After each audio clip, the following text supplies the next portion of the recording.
This session we're going to talk about our regional programs. It's a very broad term to use, so you'll see that we'll talk about a number of them. These three are kind of how I've chosen to group them together. First, we'll talk about hosted events, then our conference receptions, and then university-wide programs that we're involved with. And as I said, this doesn't actually encompass all that we do. One other thing is doing Chicago area arts events. This past summer we had an event at Ravinia Musical Festival and had a nice group there with a tent and enjoyed the Chicago Symphony. First up is hosted events. There's three ways that you can be involved in these, which is to host, to volunteer, and to attend. And to host an event, basically it's pretty self-evident, but to work with the Alumni Association staff to host an event in your home or a local venue. It's a good opportunity to gather Pritzker and MBSD alumni and friends and to build a Chicago community, and also to invite faculty to attend as well and bring updates from campus.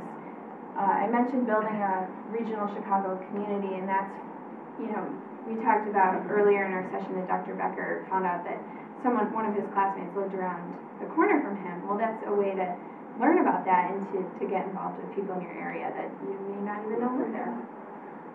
This one in particular is morphing rapidly. Historically, they would simply be a hosted event, maybe sometimes by specialty, if they're coming out of the faculty side. For us on the alumni side, though, they're more topical. So we may engage, for example, around a Harper Series lecture. In some cases, like we have an upcoming event in early November to do that one. Dr. Albanis is hosting one that's primarily targeted at younger alumni because, as we talked about before, historically we haven't paid a lot of attention to recent graduates, which we're trying to get better at. So the hosted events and where Dr. I'm never going to get that name right. Thank you. Is working with us on trying to make sure that we have the right topics for the right areas to bring some of the groups together in a more effective way. So it's more than an event of here, let's just get together and have dinner, but we're trying to arrange them around topics and to leverage, as Ellen will talk about in a few minutes, also what's happening at the university. That helps. So as we kind of already touched on, there's many benefits, but these are just the main ones in our eyes, and that's to engage alumni, form more connections that can last beyond the event, to get a more personal connection with the Alumni Association and the faculty, and also to stimulate discussion. It's very what the core of U of C is about. So, just like to add that Lafayette was a pioneer for the association in hosting a springtime dinner, which has become a very powerful opportunity in the northwest suburbs. Like our colleagues. Yeah, I enjoy it. We'll get to all the examples too, but that is one of the key pioneering programs we've had.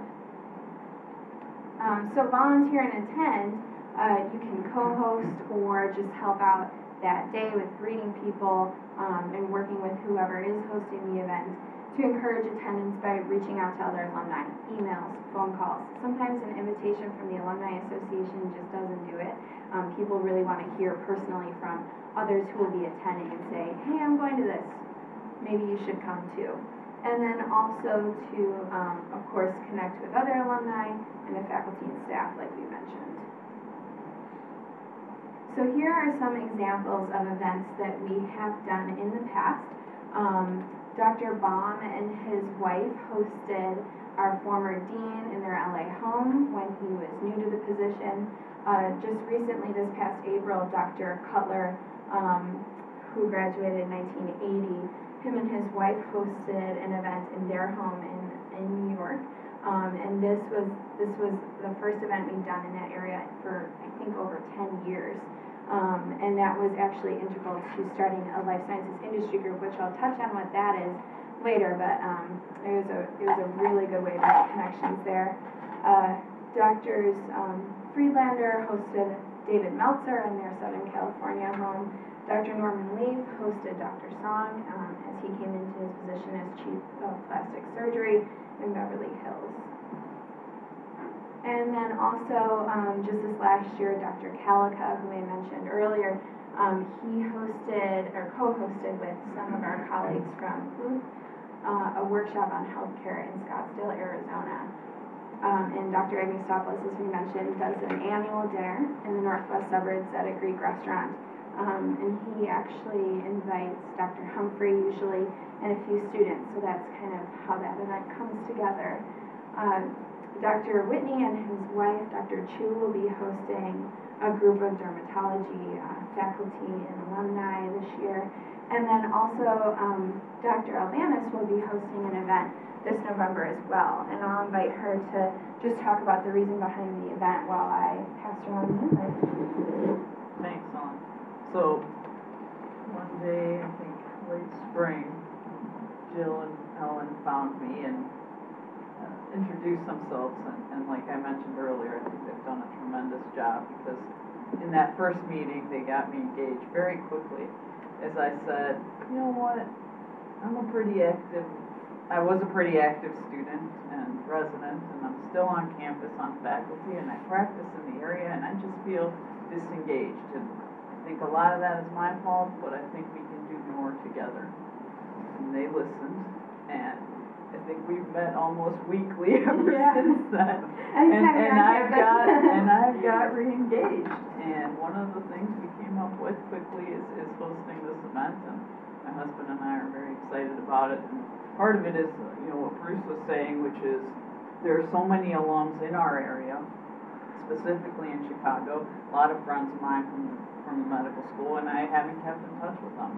We lose touch, I think, through residency, and then don't get back in touch. That's one of my goals. Another goal that we share together is to bring young alumni into the mix earlier, and start that giving earlier, even though there's loans and such to be paid off, but I think it is important. And finally, to just learn from each other. And I know my sense of appreciation for the college and for the medical school is somewhat of delayed appreciation, and it's hitting me, a lot right now. And I think we share a lot of common grounds, and I hope we can reinvigorate those. Ellen and Jill came up with the great idea of centering this around a kickoff to our reunions, reunion year, 10-year. So it'll be my 10-year, and then we're inviting the classes of other classes, the 5-year class and the 15-year class, to attend somewhat as a kickoff event. So we're really excited. I hope it works. We did something like this for the Chicago Society last year as a wine and cheese, and I think it was productive for the Chicago Society, and we really enjoyed it. So I know this will be really successful. What was that? Sorry. So she's such a youngster. Yeah, you said that there's been a gap, but 10 years out, I think that's what Eric said. We really want to start even earlier, but it's a good place to start to engage people, especially when they're still living in Chicago. So two questions really to both of you. As you look at doing some of these events, and I know we have the Harper Lectures, and it's very much academic type programming. Is there an academic component to either of yours, or is it just purely meet and greet? Bringing that up. For me, no. We will invite 3 or 4 faculty, but it'll be casual conversation, and I'm pretty firm about that. Okay, so that's important to you. That's very important to me. They'll make comments, but it's mostly just It's not going to be a lecture. Right. And when we do them in conjunction with Harper, for example, they go back to the November 10th Harper lecture in New York. We're letting Central manage all that. They'll get somewhere between 50 and 100 to 150 people at that event. Our event with Rick Kittles as the key faculty person will be the very next day with about 20 to 25 alumni for breakfast in a very informal, casual environment. So we'll use the bigger Harper series where appropriate to draw the local audience in, but once we have them, to Chris's point, we'll keep it casual, because there's enough formality on the university side where we think more one-on-one works better for us. And also, the event I mentioned that was in New York this past April, we had Dr. Holly Humphrey there as well. And she did give an update. She talked about, the Dean of Students for the med school. And she talked about the new curriculum and just gave kind of probably 15-minute discussion and then just mingled around the room and got to meet everyone. So it's not very formal, and if there are remarks, they're pretty brief. And then one other thing that you said that struck me, you talked about residents, which are they part of this association, and do they typically participate and have a good affiliation? Well, The Alumni Association are members, which is not fee-based, of course. Our alumni, our faculty, residents, and students. And unfortunately, our residents are not very They don't have a lot of time. meticulously tracked. So we aren't able to get in touch with them as regularly because our database doesn't actually have a lot of them well, it's about resources too. We want to have the residents engaged, but historically what's happened, to the extent anything has happened, has been based on the residency program. So most of the residency programs, I think, have some database there. It's not been merged with the Alumni Association as of yet, that's correct. And so some are quite active and some do very little. That's an interesting thought. I never thought residents associate themselves after they leave a residency program as part of that center. I mean, you associate yourself much more with the school you went to, unless you stayed in the school center. So I hadn't actually even thought of that. Well, I think it's an empirical question that we really haven't addressed, is that how engaged do the residents feel as a general statement. Now, we do have now a resident on the Alumni Council. He'll be here today. And so we're actively pursuing that. But again, it's a question of resources. But we always have the attitude that the more we can engage of whoever's affiliated, the better. And I think, as a general statement, residents from UC would have a greater tendency to have a sense of community than many other programs might. But, you know, maybe, but you know, it's such a love-hate relationship. Well, you know, yeah.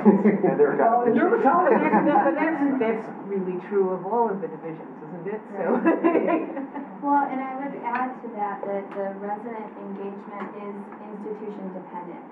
When I was at the AAC conference this past year in New Orleans, there were several institutions that talked about how frequently they engage residents, and they'll do welcome receptions for them and things like that. And if you actually, it's interesting, I went to a presentation with a few people from Johns Hopkins, and they kept referring to alumni and residents interchangeably. And so afterwards I approached them and I said, you know, what's this about? Well, they actually track and have more of their resident alumni than they do actual alumni, just because of the nature of that institution. Mayo. Oh, I'm sorry. I meant Mayo, not Johns Hopkins. Oh, Mayo is very focused. So we have a technical issue here, in terms of getting that information into the database, because it doesn't sound, at least at this table, that there's any objection to including residents as part of the program. It's definitely on the docket of to-dos for the Alumni Association. And it's two ways. It's not just those folks who their only affiliation is as a resident with University of Chicago, but once our students become residents somewhere else, if they don't do them here, we have a tendency to lose track of them. So we've got a new program now whereby we're working directly with medical school to get the students' information transferred to us at the time that they graduate. And that's closing that first gap. But there's very much of a data gap there for us that we're trying to fix. There's another important category that's a related category, and that's someone who did a postgraduate training here and then is recruited and joins the faculty. And that's a very important group. I was with someone yesterday who spent 14 years here through medical school, through training, was here on the faculty and then left. And they feel a different level of vested interest as employees and, affiliated professionally, but one that, I think is important for us to track. I just wanted to mention here, because we travel around the country and we have different levels of engagement in different communities, and another format that works, that I think is very important to consider, are small group dinners. And I'll give the example of what is now a semi-annual event in Cleveland, and that's at the Hyde Park Restaurant, where we have a fair number of Pritzker and BSD alums that just really want to get together informally We have a Chicago Society and other university opportunities for formal programming, but oftentimes people who work together at University Hospital or at Cleveland Clinic, as we talked about before, may not know each other, and so we've had some really interesting rekindling of connections and friendships, and so I just point that out as another possibility when you're thinking about sort of in the full spectrum, something that's maybe a little easier and more flexible to organize, and still can be a powerful way of reconnecting people. Can I just ask one more Sure, question? please. So you mentioned that you were at one of the AMA meetings or something. AAMC, yep. Okay.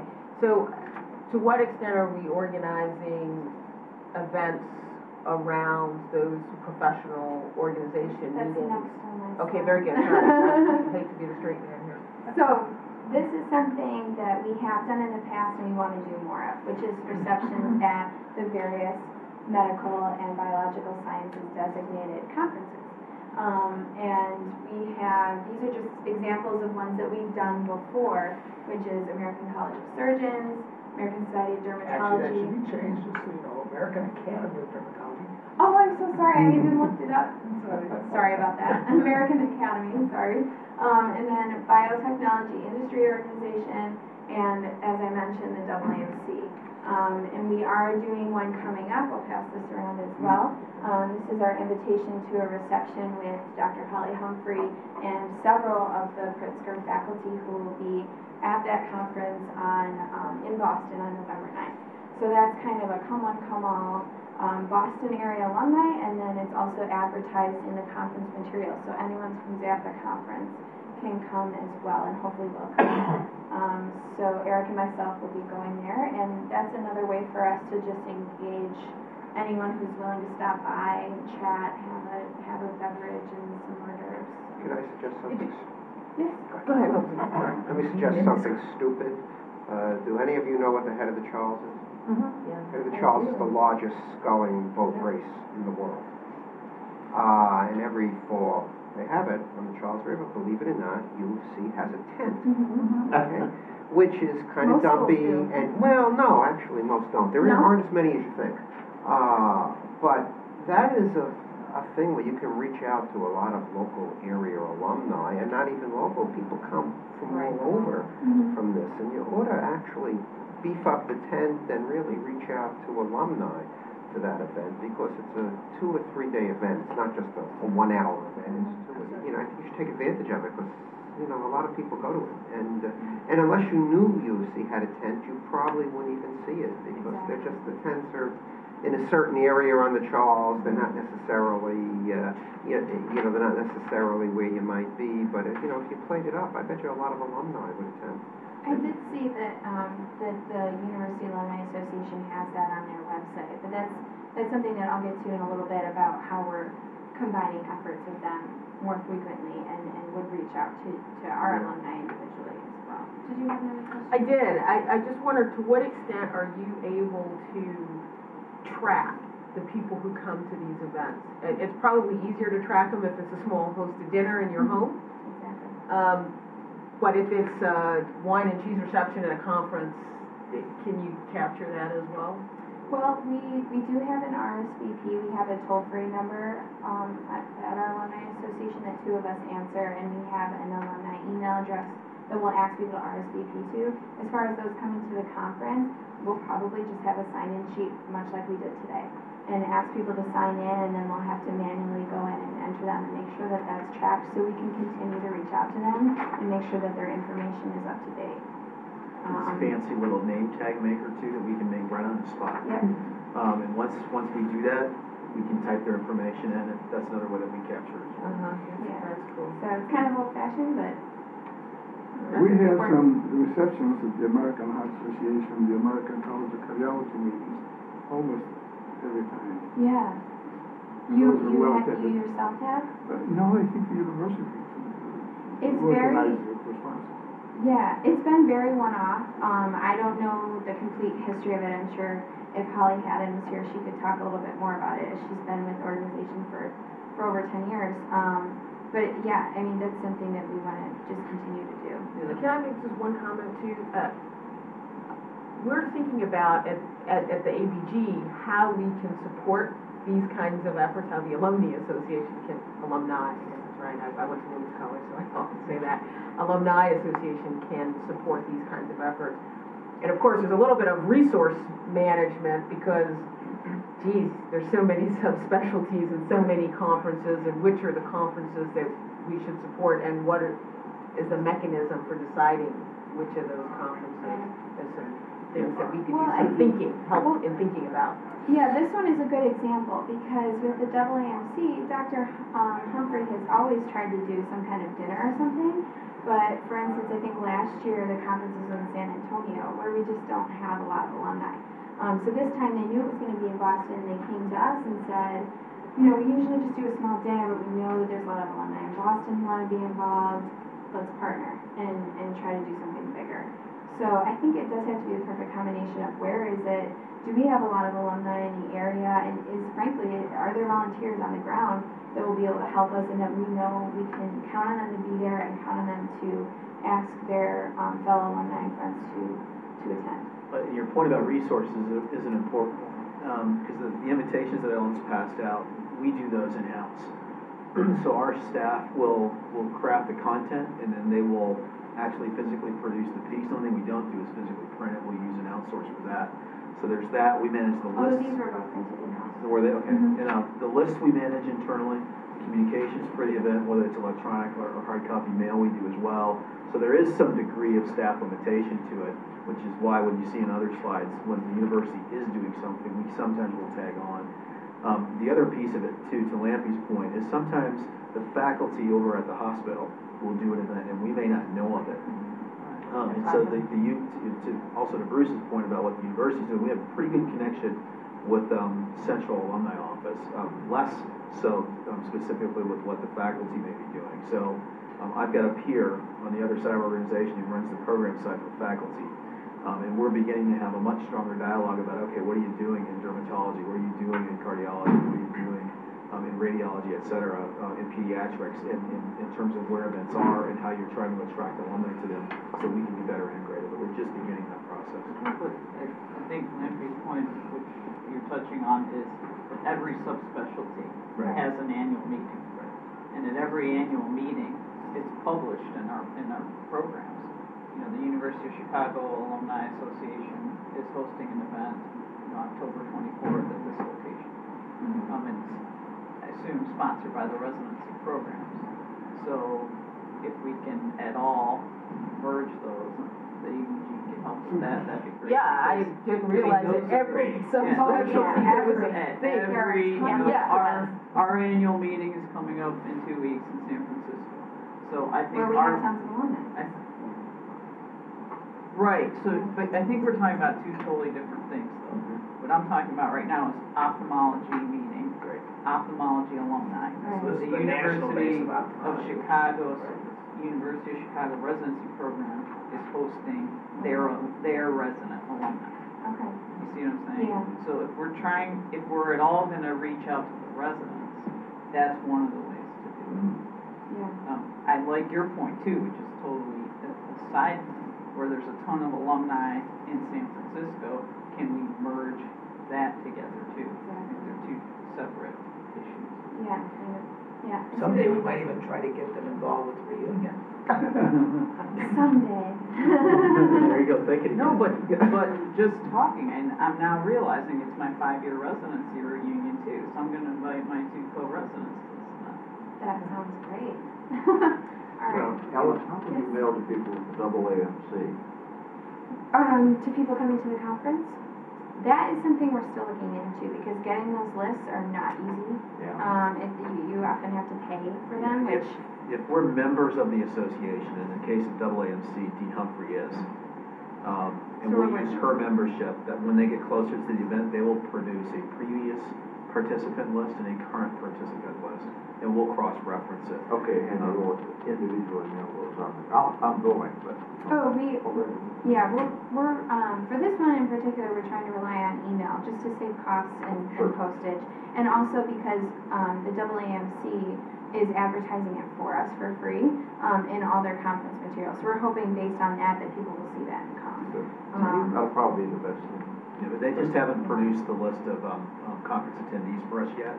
But the minute they do, we'll process it. And we can send you one of these as well. If you're all coming, I'll be there. Okay, great. Yes. But it's an RSVP, so. I'll put you down. Do you cross-coordinate with all the other alumni-type specialists in the university? And I hate to keep coming back to this, but because and I'm not a Harvard file at all, but, you know, I just have to say my daughter went to Harvard, and so I know a lot about their activities. Harvard is expert at getting money out of people. And I'll give you a couple examples, but they start from day one when your kid goes. There's basically the equivalent when an undergraduate graduates of an exit interview. You know how you leave a company and you get an exit interview sometimes? I mean, they put every piece of data about these graduates, undergraduates, in. They never lose track of them. They offer seriously reduced rates to join the various Harvard alumni clubs around the country. They obviously engage parents, which is another whole topic.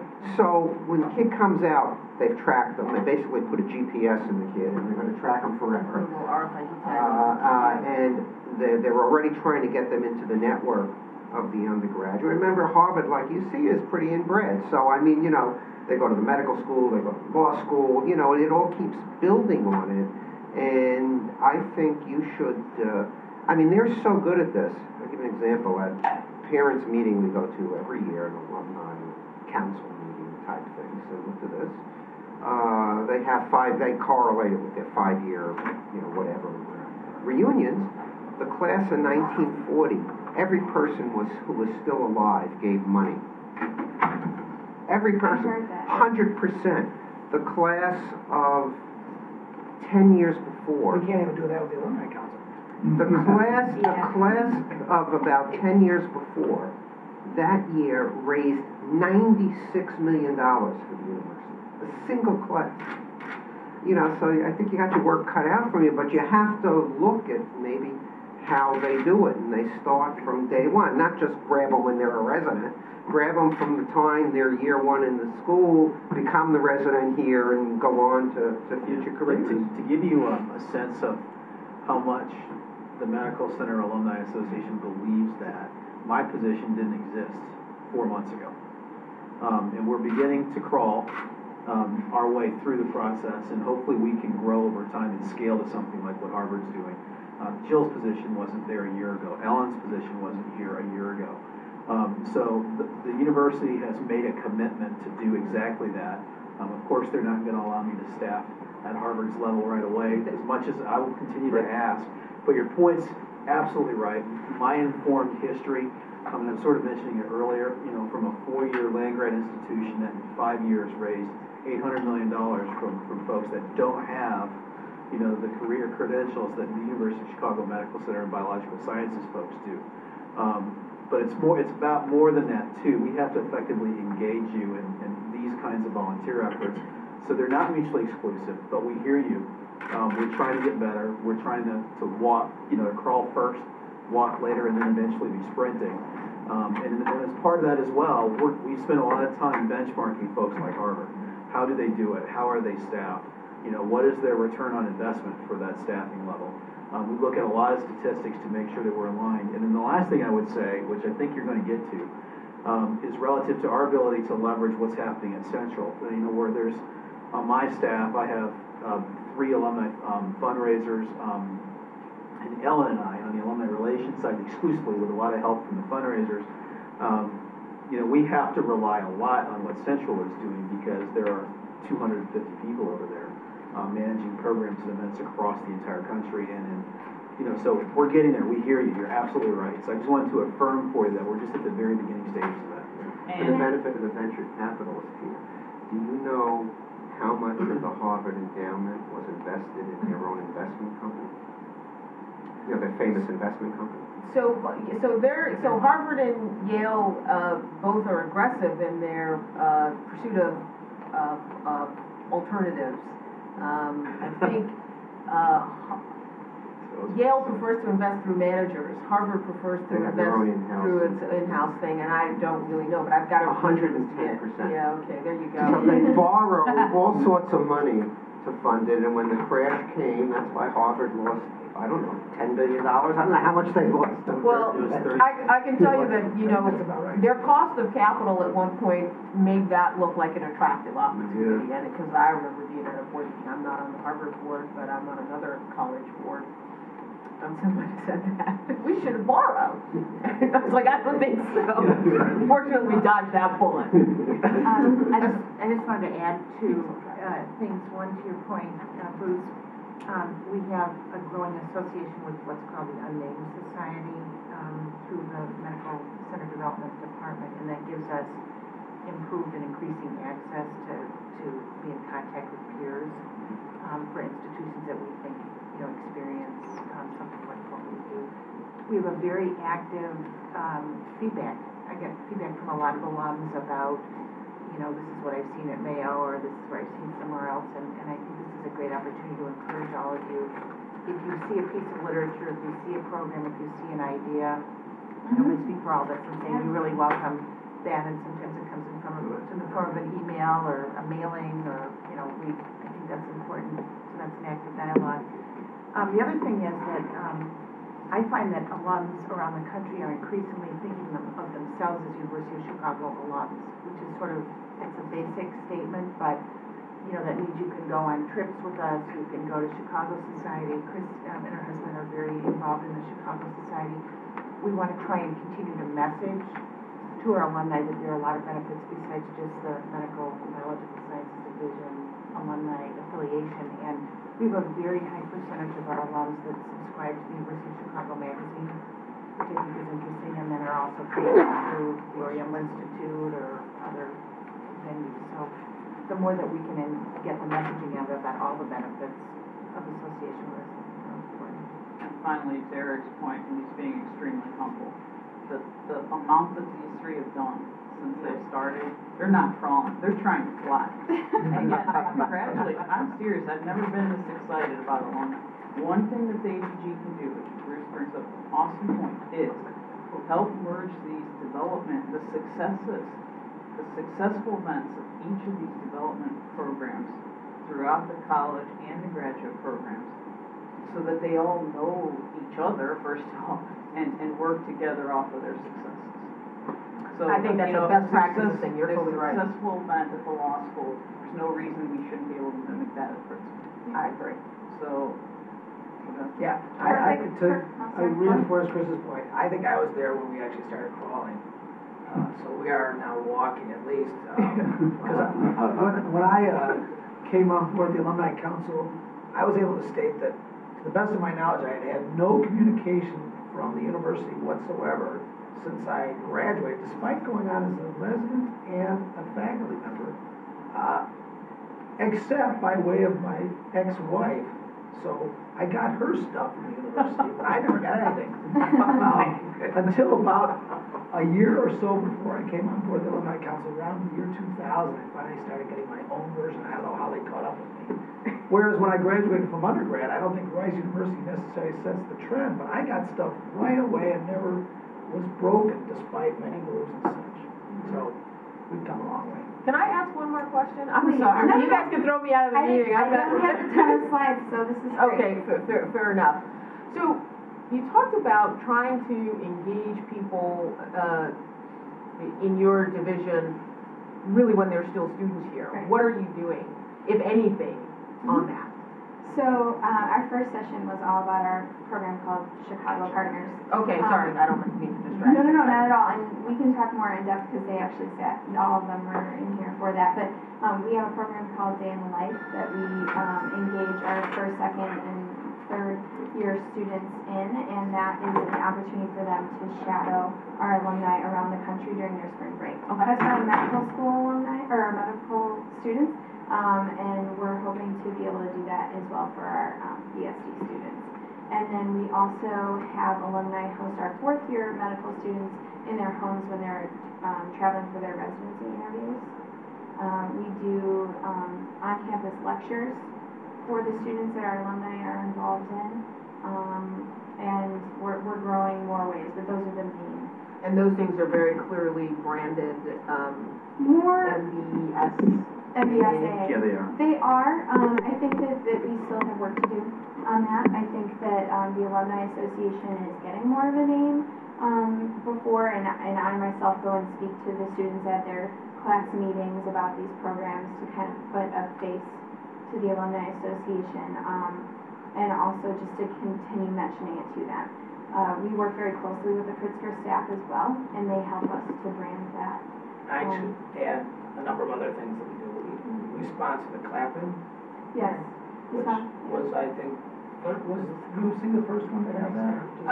UC was the first to have the white coat. White coat, okay. So we sponsor a white coat ceremony where we welcome the medical students. You might want to explain what the clap is. Clap-in is where the upper level students have an event where each new medical student is introduced by name and trots to the seat while everybody upper class claps. And it sounds maybe it's great. It's awesome. It's really one of the most fun things I've ever been. That's cool. And you have a white coat? no, the white coat is a separate ceremony. It's much more dignified, if you will. It takes place at Rockefeller. And, he has good speeches, and everybody gets, and typically the students have their parents with them, or at least their mother or something, and gets to see them introduced to the university, gets handed a white coat, the book. And then we also sponsor the graduation ceremony, or dinner rather, in which Lampy has historically given the Hippocratic Oath. Are you still doing that? Yes, No, he is. good. And In ancient Greek. yes. And So you see. It really is. It's great. that includes some other things like faculty awards as, decided by the students themselves. So do you have a contribution envelope in the white coat? It's funny you say that, but I talked with another guy about trying to have a statement at that very event directed at the parents that we know you're paying a huge amount of money. Here's an opportunity to start giving back. Branding is branding. You got to brand from day one. That sort of fell by the wayside, but if you want to bring it back up again, Well, or maybe a business card from our department or something, some kind of way of being visible and branding, as you put it. Yeah. We also just launched 2 social networking sites on Twitter and Facebook for the Alumni Association, and we also host what we call legacy class dinners every union each year. Chris is for 10 years this year. Of course, we're determining all the time based on numbers and levels of interest what we do at years 30, 35, 40, and 45. But 40 and 50 are also very big class years, and we just this year are launching a very specific initiative at younger classes.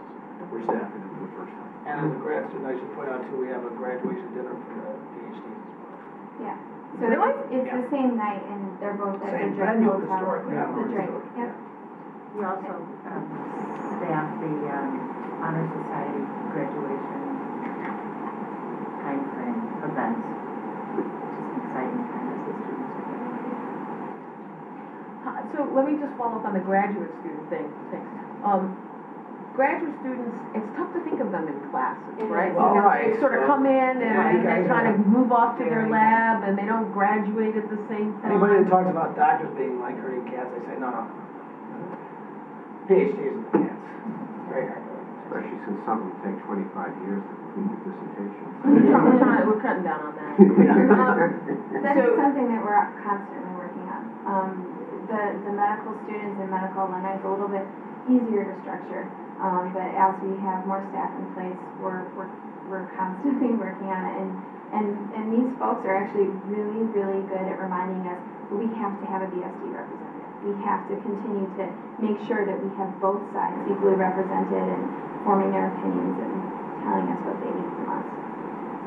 It's a group also that is very attuned to networking, because so many of them are in job transitions, and that's a challenge for us to find opportunities to help them connect. These would be the PhD students?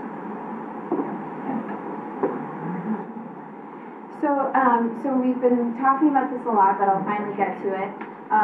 These are the university-wide programs that we have been trying to wrap our arms around and get involved with and continue to reach out to our counterparts at University Alumni Relations and Development. I'm going to talk about all of these ways in some way, shape, or form. The first is Harbor Lectures, which you had mentioned earlier. These are receptions and lectures featuring university faculty shaped to bring the classroom rigor out to you in the regions and also in Chicagoland. They occur in all major U.S. cities, and they are branching out to smaller cities as well. They happen kind of one-off on various dates throughout the year, depending on faculty and venue and what the club schedules are. And they invite all university, including division and professional school, alumni, friends, donors, parents. And how are we involved? Well, we're working to get our faculty to be presenting at these lectures, and also, when possible, we're trying to host these small events, which Eric did mention. Here are just a few that we have coming up featuring our faculty. We have two on October 25th. One is in Connecticut and one is in Milwaukee. The Milwaukee lectures with John Cunningham, who'll be talking about stem cells, and the Connecticut will feature Callum Ross, who is from the BSD. And then on November 10th, what we mentioned earlier was Dr. Rick Kittles will be in New York. He'll give that lecture, and then the next day is when we're hoping to do a semi-private brunch with some people there. And then here are some that I just wanted to throw up to show that they are occurring in your area, and they might not have to do with medicine, but very interesting topics and ways for you to connect with alumni from all over the university. You'll see that there's one in Boston, one in Oak Brook, and one in DC, all coming up in the next couple weeks. These are all on their website, and I can give you that address a little later. The next way is industry groups. I did mention this earlier. Following a dinner in New York, we had a number of alumni at that dinner that said, hey, we want to be more involved. We're kind of in alternative careers, but we want to all come together and have a networking group that is somewhat associated under the umbrella of bio-life sciences. So they're getting these groups together. They already have one established in Boston. They just established one in New York this summer, and Holly Haddon is working on one in the Bay Area. And basically, it's a group of volunteers. They have a board, and they plan events. I know in New York, they're hoping to have a panel come together of pretty credible alumni in the area, just to have an event around that. And they'll continue to do events throughout the year. These groups are also hoping to come together around the Bio Conference in 2010. I don't remember the exact date of that, but it's right here in Chicago, so they're hoping to have everyone come together for that. Introducing new university officers. This is another way that we've done regional events in the past. When we have new figureheads come into the university, we take them around the country and have hosted private, smaller scale events or larger events as well. Hello. President Zimmer did a number of them, including ones for our medical and biological sciences alumni, and former Dean Jim Madera probably traveled around for about 3 years doing these kinds of events with people like yourselves. Chicago Society events. This was also mentioned earlier. Chicago Society is a recognition society. It's for donors of $2,500 and above, and they have their own lecture series called Chicago Insights. Similar to Harbor Lectures, but again, it's for these donors. They most recently had an event on a boat here in Chicago, which was very nice. They had student scholarship winners come and were able to mix and mingle for that. That's another way that we're working with our colleagues who work with the Chicago Society and trying to bring all of you into that. Faculty milestone celebrations.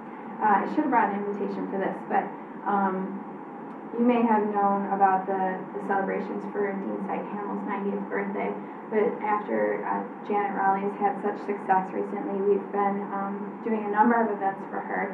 the most recent would have been on October 1st that we had through the medical center, and we're doing an event when she receives her Gruber Prize. She receives the prize on the 23rd, but we have an event on October 24th in Hawaii. And so we reached out to all Hawaii alumni as well as people from the Alumni Council and also alumni in California who might be inclined to travel there for that. So we'll just do a reception with her and other genetics faculty. I think Dr. Conrad Gilliam will be saying some words there. So it's a good way for us to, yeah. Was there Dr. Kersna turned 100, was there a reception? There was a private reception for that. I think it was around the Grand Rounds that's typically done. I didn't attend it myself. I know they have little buttons that said JBK 100. I don't know much about it besides that. Did you go to that, Eric? No, I was out of town at the time, but they did have, and it was a private invitation for his local group. They had one in early September. Yeah, it was mostly faculty based, but yeah, they did want to do something for him. So yeah, that's another way that we've been doing these kinds of things.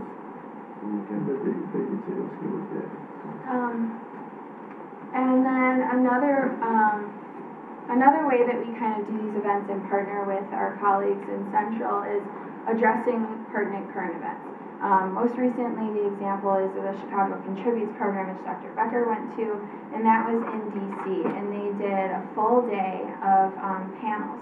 The morning was for the Urban Health Initiative, and the afternoon was the Urban Education Initiative with, I think, some kind of lunch in between. And that was a good way for us to, of course, the Urban Health Initiative featured our medical center faculty and some, I think there were some people from a school in Florida. There was a number of people from across the country that were speaking on that panel. And then the Urban Education Initiative was the same, and they broadcast these on the internet, and they had a number of events surrounding this big day. And I believe they're having one in Chicago in the spring. I think I saw that online, but I haven't heard much about it yet. But this is just, I mean, this is it's very U of C. There's something really big going on. There's a lot of buzz, and what can we do to add to that? And what can we do for our alumni to show that the buzz is on campus too, and that we have something to contribute to it? So. That was really a very high quality meeting. That was actually. I've heard, yeah. I watched it online, but it seems like it was. The speakers were very good. Panel discussion. Yeah, and that actually featured Dr. Eric Whitaker from the Medical Center, who heads up the Urban Health Initiative. So. He's an alum. Yes, he is. That's right. And then, like I said in the beginning, these are just examples. There's a lot going on, and it might be that we're involved, it might be that we're not, but we want to be able to get all of you involved, whether it's with us, with some joint event, or with the University Alumni Association. If you go to their website and you just click on one date on the event schedule, there is so much going on all over the country, and we really encourage you to collaborate with your colleagues who are graduates from the college or Booth or law, and to get involved and connected that way. I threw up the websites on here, so I would definitely encourage you to check those out. We mentioned the university's alumni site a lot, and that's because our site is a little outdated right now, to be honest. We are going to be updating it within the next year, and we'll continue to use that. And to Dr. Whitney's point, we'll be hoping to use that to do more mentoring and connecting you with students that way as well. And then also you can always call us. We're there most of the time. Myself and my colleague Casey usually answer the phone, so there's always a way to connect with us. And I think that's it. Okay. Thank you so much.